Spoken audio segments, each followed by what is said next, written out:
Okay, hello everyone. Welcome to the Swift programming language. Today I'm going to introduce the properties in Swift programming language. So what is properties?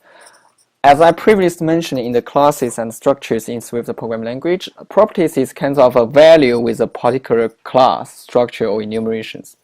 And there are two kinds of properties, two ways to use properties. The first one is just called store properties, which is store constant and variables as part of an instance, provided by classes and structures.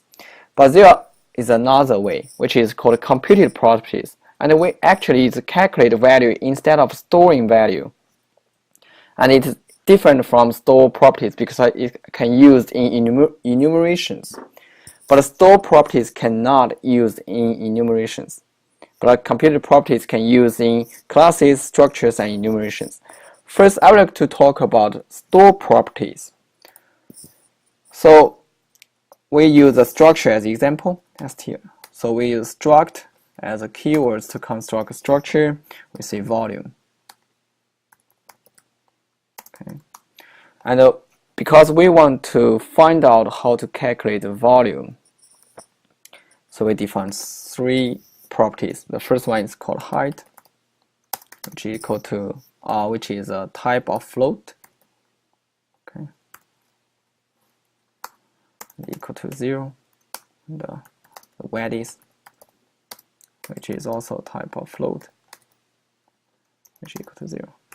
And also the depth, which is also type of float,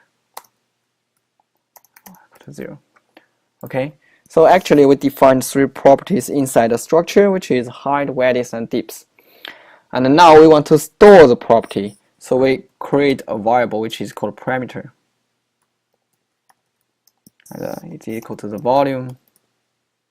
Okay, we say the height is 2, and the width is 3, and the depth is 4.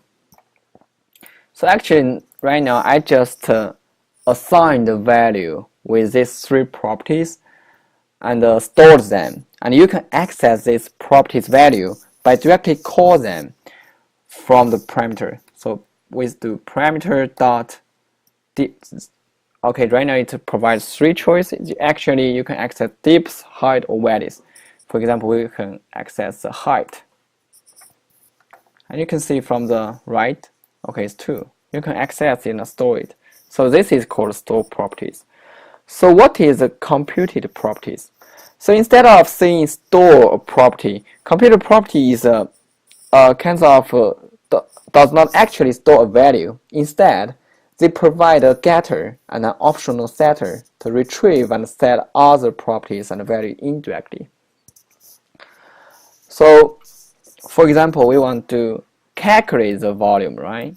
So we see, okay, it's still. So we say var square. For example, if you want to calculate the volume by using the square, okay, we say it's also float. Okay, and then we first, because they provide a getter, so we get value. It's actually get the value that you assigned to the property. So we should return. So return the height times the width. Okay. And then we set. So in this case, if you call the square, so you see it's equal to 6. So it's also called the read-only mode. So read-only mode is only have a get, but not the set. So actually you assign the value into the properties, into these three properties. And then you get the value that you assigned, and by doing the mathematical calculation, by directly times 2 times 3, which is equal to 6, and then you call the square in this part, which is equal to 6. and that is how you read-only computed properties. Okay, and you can also set the value into. So we set the value to find out the volume. So we say new square. Okay, we set a value. Okay, and the volume is equal to new square. Okay, times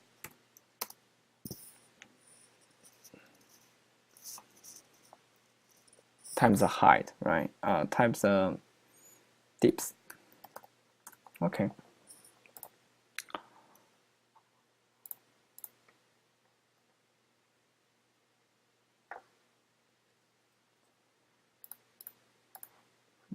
Okay, so right now we say we defined, for example, we say the square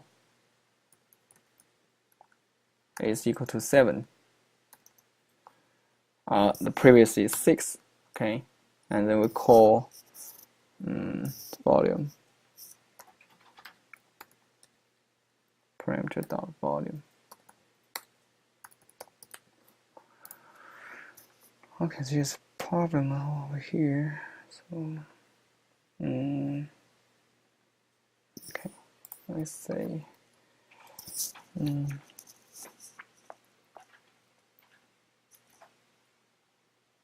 the values. Okay.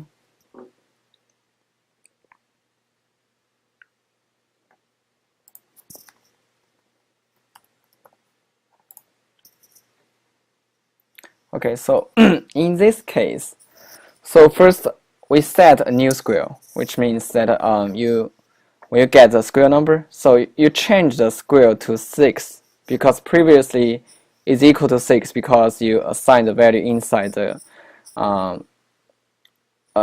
properties, and then you get the value to times it, get 6. But right now we change it because it's a variable. You can change it to 6, and then we directly set the change the value into the new square and times the dips to equal to our volume.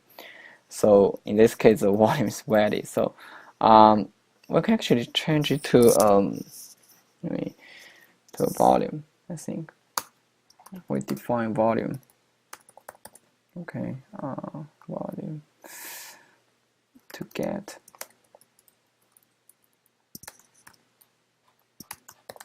Okay, let's see. Volume to get. It's also a float. To 0. Let's see.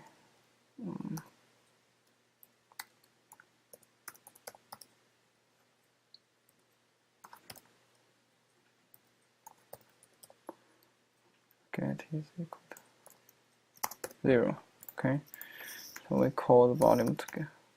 Okay, it's also 24. Okay, and we can print it out.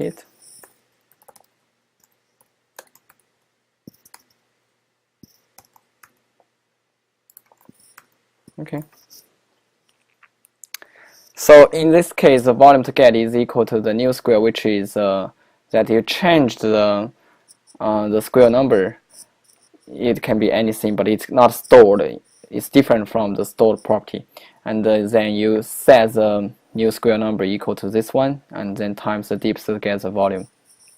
Okay, so that's the properties, and you can actually use two different methods.